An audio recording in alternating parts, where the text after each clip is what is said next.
Hi everyone, welcome back to another episode of Blackbird Performance.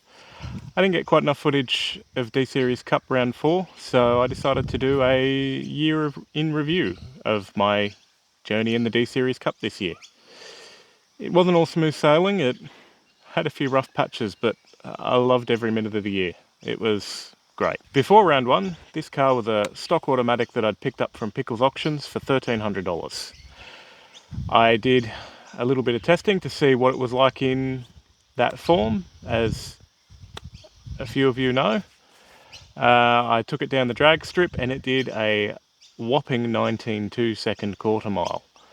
And around London Raceway clocked 1 minute and 6 seconds. And because I like to punish myself, that's when I decided to pull it all apart and do a manual swap and some suspension upgrades before round 1. This didn't go to plan. The gearbox I'd bought, which was meant to be a low kilometre box, had a dead input bearing. So as soon as I started driving the car, it was all sorts of crunchy, grindy noises. We had a backup box in a car in the paddock, a short ratio 4.2 compared to the 4.0 ratio that I had. We pulled it out of the car and lo and behold, it was bad as well.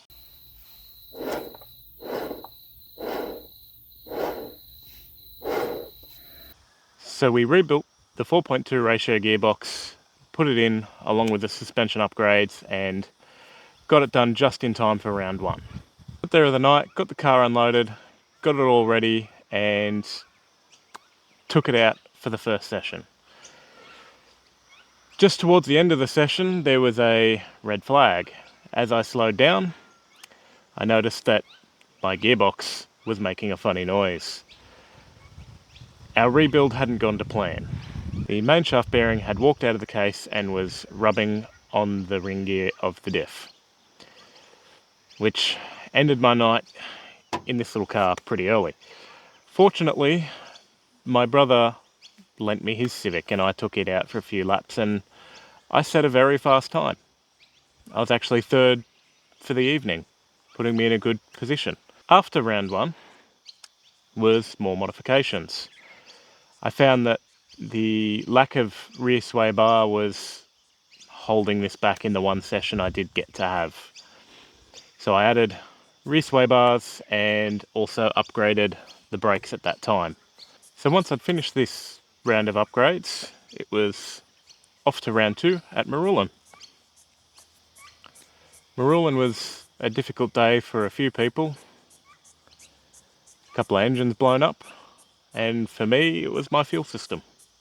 A couple of sessions in, just starting to get my head around the car, and my rev limiter kept changing, kept dropping back. So it started out at 6,800, then 6,500, until I could only rev it out to about 5,500.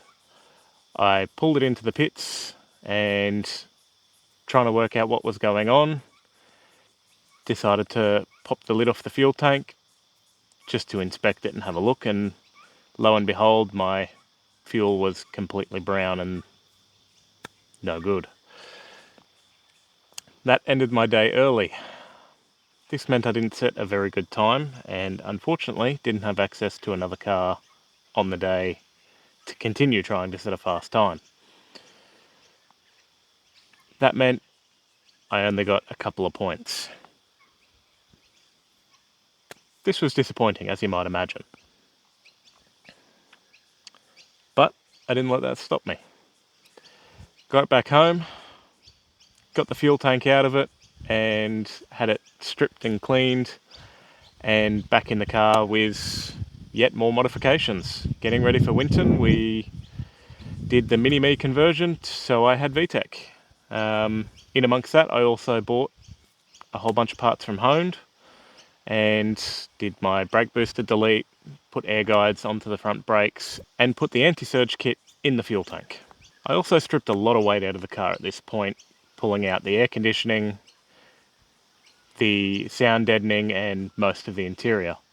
Now, with all the weight I'd pulled out of the car, and even more weight that I'd lost myself down to 108 kilos in the lead up to Winton.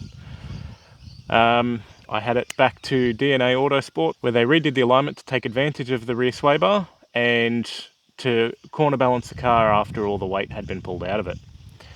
So I did a 57.7 second lap time, which is a huge improvement over the stock time at the start of the year when I tested it.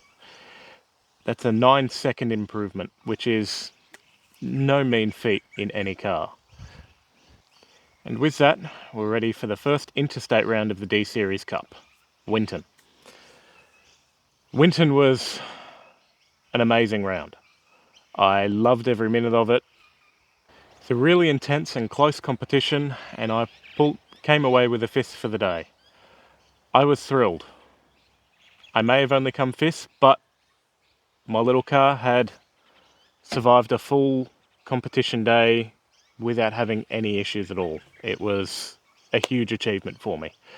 But with a reasonable result at Winton, this meant that I was in the running for the championship. I was second behind Dean by 4 points. Coming up to round 4 at Luddenham, I actually didn't touch the car at all. It was working well, and most everything that could be done had been done for the year.